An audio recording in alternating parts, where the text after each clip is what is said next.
Hello guys, welcome to physics simplified. We learning physics is fun and simplified. तो आज हम पढ़ेंगे concept of wave function. सबसे पहले कोई वेव फंक्शन का ये सिंबल होता है साई, क्वांटम मैकेनिक्स में यूज़ होता है। कंडीशंस क्या होती हैं for a physically accepted well behaved realistic wave function, कि हमें एक वेव फंक्शन पूछा जाए कि क्या ये एक रियलिस्टिक वेव फंक्शन होगा जो वेल बिहेव्ड होगा, तो उसकी क्या कंडीशंस हैं। सबसे पहले तो वो फाइनाइट होना चाहिए for every value of x. अगर जो वेव फंक्शन है हमारा साई वो एक्स की टर्म्स में है, तो for every value of x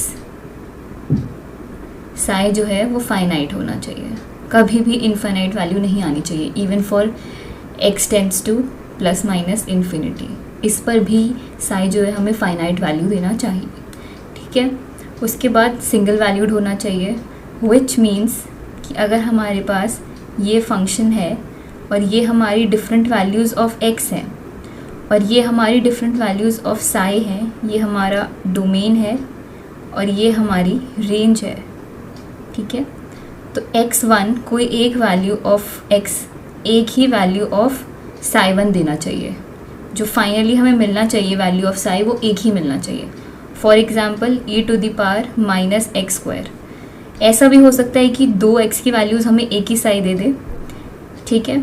तो ये दो चीज़ें होती है सिंगल वैल्यूड की। तो अब इसको देखो, अगर x को हम प्लस इन्फिनिटी और माइनस इन्फिनिटी रखें तो वैल्यू क्या आएगी, सेम ही आएगी साई की, राइट।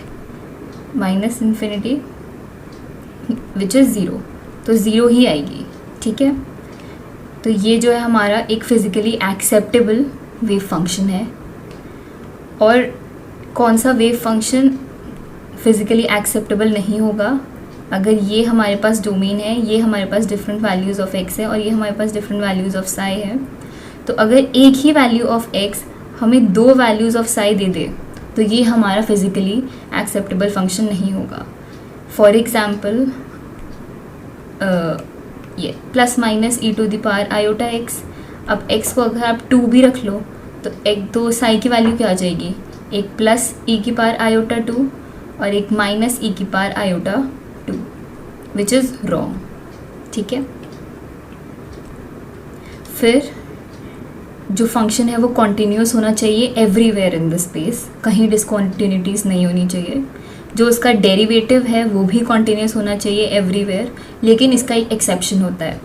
अगर हमारा डेरिवेटिव डिसकॉन्टिन्यूस भी हो सकता है इन दीज केसेस। देखो, अगर पोटेंशियल जो हमें गिवन है, जिसके अंडर जो हमारा पार्टिकल है वो मूव कर रहा है, अगर उस पर इनफाइनाइट डिसकॉन्टिन्यूटी है, पोटेंशियल में इनफाइनाइट डिसकॉन्टिन्यूटी है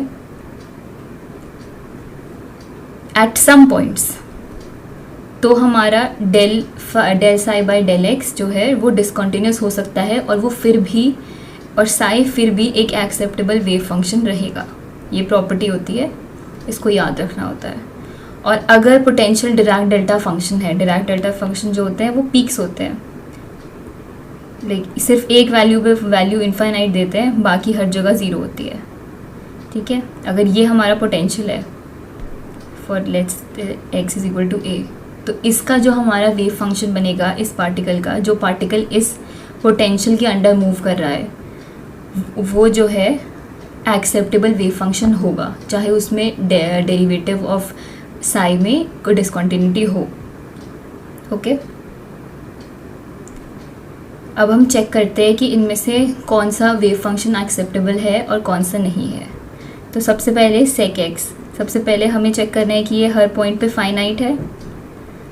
तो सेक एक्स जो है वो x इज इक्वल टू π/2 पे इन्फिनिटी देता है ना। कॉस एक्स जो होता है वो π/2 पर 0 देता है, तो सेक एक्स π/2 पर इन्फिनिटी देगा 1/0 इन्फिनिटी, तो ये एक्सेप्टेबल वेव फंक्शन नहीं है, ठीक है। फिर a tan x, tan भी जो है वो π/2 पे इन्फिनिटी देता है, राइट। तो ये भी एक्सेप्टेबल, इसकी पहली कंडीशन ही नहीं सेटिस्फाई हुई, ये दोनों फाइनाइट ही नहीं है, ठीक है। उसके बाद ये भी देखो फाइनाइट नहीं है, इसकी भी फाइनाइट वाली ही कंडीशन नहीं सेटिस्फाई हो पा रही, क्योंकि x tends to plus minus infinity पर जो है x, तो प्लस हो या माइनस इन्फिनिटी हो, उसका स्क्वायर होगा तो इन्फिनिटी ही आएगा। तो ये इनफाइनाइट वैल्यू दे रहा है at x tends to plus minus infinity, तो ये भी एक एक्सेप्टेबल वेव फंक्शन नहीं है। अब इसको देखो, ये जो है, अब इसको x को बाकी सब नॉर्मल वैल्यूज़ पे तो ये एक देगा फाइनाइट वैल्यू, x की वैल्यू 1 रखो, 2 रखो, 0 रखो, -3 रखो, -100 रखो, +100 रखो, सब पे फाइनाइट वैल्यू देगा। लेकिन प्लस माइनस इन्फिनिटी पे चेक करते हैं हम, क्योंकि मोस्टली जो फाइनाइट वाली कंडीशन होती है वो प्लस माइनस इन्फिनिटी पर ही वैलिड नहीं होती, तो उससे हमें पता चल जाता है मोस्ट ऑफ देम। जैसे सेक और टैन में तो नहीं था, सेक और टैन में तो π/2 पे ही हमें दिख गई। तो लेकिन अगर ऐसे एल्जेब्रिक वेव फंक्शन होता है तो उसमें हमें प्लस माइनस इन्फिनिटी पे चेक करनी होती है फाइनाइट वाली कंडीशन, ठीक है। तो अब x = प्लस इन्फिनिटी भी रखोगे तो स्क्वायर है इन्फिनिटी ही आएगा, माइनस इन्फिनिटी भी रखोगे तो स्क्वायर है इन्फिनिटी ही आएगा, और ये माइनस जो है ये यहाँ का है, ठीक है। तो a 1/e⁻∞, तो ये कितना हुआ 0, ये 0 हुआ ना, ये नीचे इन्फिनिटी हुआ तो 1/∞ क्या होता है 0 होता है। तो ये जो है फाइनाइट वैल्यू आ गई, 0 आ गया, तो ये जो है ये एक एक्सेप्टेबल वेव फंक्शन है। इसकी फाइनाइट वाली कंडीशन भी सेटिस्फाई होती है, ये हर जगह कॉन्टीन्यूस भी है। अब इसकी कॉन्टीन्यूटी चेक करना, ये इस तरीके का ग्राफ बनता है, तो यहाँ की कोई ब्रेक्स नहीं है ग्राफ में, तो ये कॉन्टीन्यूस भी है, इसका डेरिवेटिव भी कॉन्टीन्यूस होता है, और ये सिंगल वैल्यूड वेव फंक्शन भी है। दो values of x plus infinity और माइनस इन्फिनिटी सेम वैल्यू हमें दे रही है साई की, बट हमें एक वैल्यू ऑफ x दो वैल्यूज़ ऑफ साई नहीं दे रही। तो ये जो है ये मल्टीपल की होती है ना, और ये है ये सिंगल वैल्यूड की होती है, तो हमारी सिंगल वैल्यूड वाली कंडीशन जो है वो सेटिस्फाई हो रही है, ठीक है। इसके बाद हम आते हैं फिजिकल नहीं, और भी कंडीशंस हैं, और जो साई है वो स्क्वायर इंटीग्रेबल होना चाहिए। अभी इसका मतलब है कि ये जो इंटीग्रेशन है -∞ टू +∞ साई x t का जो स्क्वायर टर्म है dx के रिस्पेक्ट में, वो फाइनाइट क्वांटिटी आनी चाहिए। क्यों आनी चाहिए, इसका फिजिकल सिग्निफिकेंस है।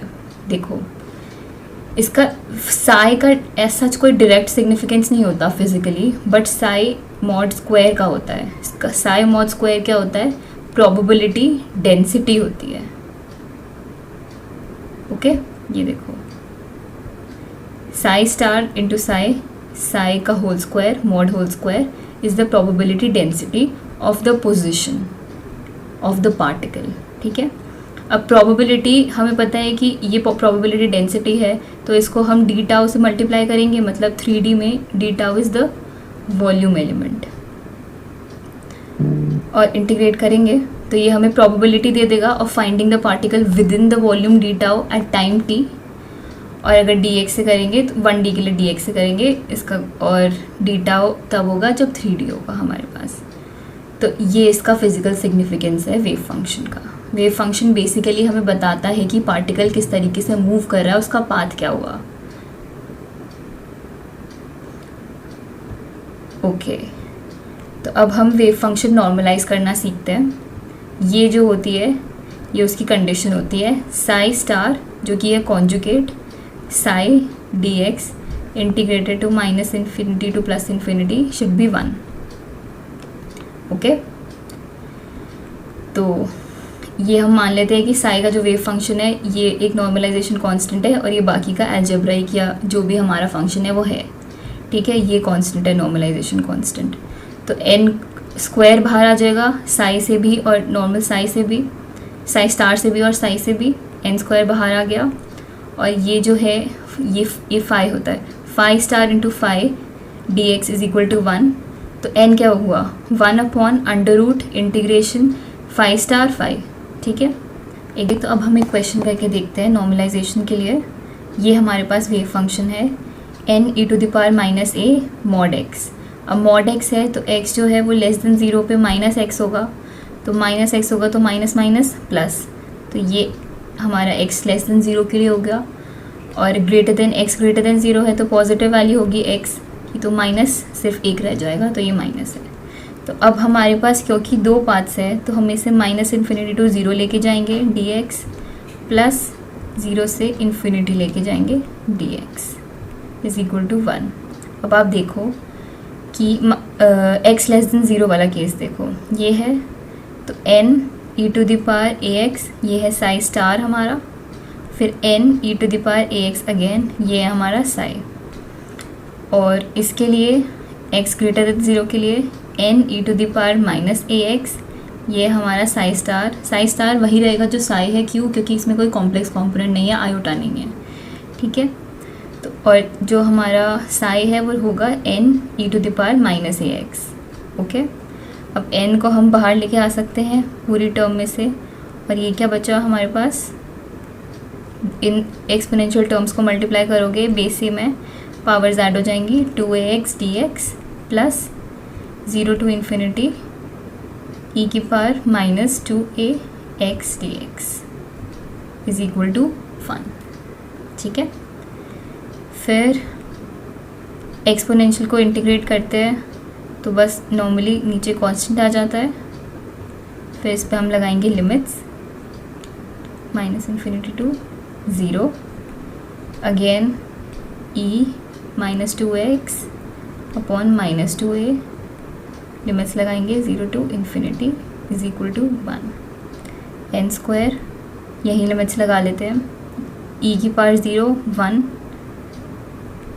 1 माइनस e⁻2a माइनस इन्फिनिटी, तो e⁻−∞ is 1 upon e⁻∞, which is 1 upon infinity only and which is 0, तो ये 0 आ जाएगा। फिर प्लस, इसे हम प्लस की जगह माइनस, क्योंकि ये -2a का माइनस, फिर इन्फिनिटी पर e⁻∞ हो गया तो 0 माइनस 0 की वैल्यू पर e⁻0 1 दे देगा, ठीक है, is equal to 1, n square 1 upon 2a minus minus plus 1 upon 2a is equal to 1, n square is 1 upon a, ये जो है ये एलसीएम हो गया, ऊपर 2 आ गया तो 2 से 2 कैंसिल, इज इक्वल टू 1, तो n क्या मिला हमें, √a। ऑल राइट, तो ये हमारा नॉर्मलाइजेशन कांस्टेंट हो गया, इसे हम ऐसे निकालते हैं। अब ऑर्थोगोनैलिटी कंडीशन, ये एक कंडीशन होती है ऑर्थोगोनैलिटी की, जहाँ पे दो स्टेट्स हैं साई m और साई n, तो जो लेफ़्ट में आएगा उसका कॉन्जुगेट लेना है, जो पहले आएगा उसका कॉन्जुगेट लेना है, complex conjugate. Psi m star psi n is equal to 0 where m should not be n। ये कंडीशन का मतलब होता है कि अगर कोई पार्टिकल स्टेट साई m में है तो वो साइमल्टेनियसली स्टेट साई n में नहीं रह सकता, ठीक है। तो means if particle is in Sai m state it can not be in Sai n state simultaneously, तो प्रोबेबिलिटी क्या होगी उसकी 0 हो जाएगी ऑब्वियसली। अगर वो साई m स्टेट में है और साई n स्टेट में नहीं डिसाइड कर सकता ऑब्वियसली अगर साई m स्टेट में है, और प्रोबेबिलिटी हमें पता है कि साई का मॉड का स्क्वायर होता है, तो psi star psi is equal to 0, तो प्रोबेबिलिटी इज़ 0, ठीक है। ऑर्थोनॉर्मैलिटी कंडीशन भी सेम है, एग्जैक्टली सेम है और एग्जैक्टली सेम कंडीशन है, और ये देता भी सेम ही कंक्लूजन है, ठीक है।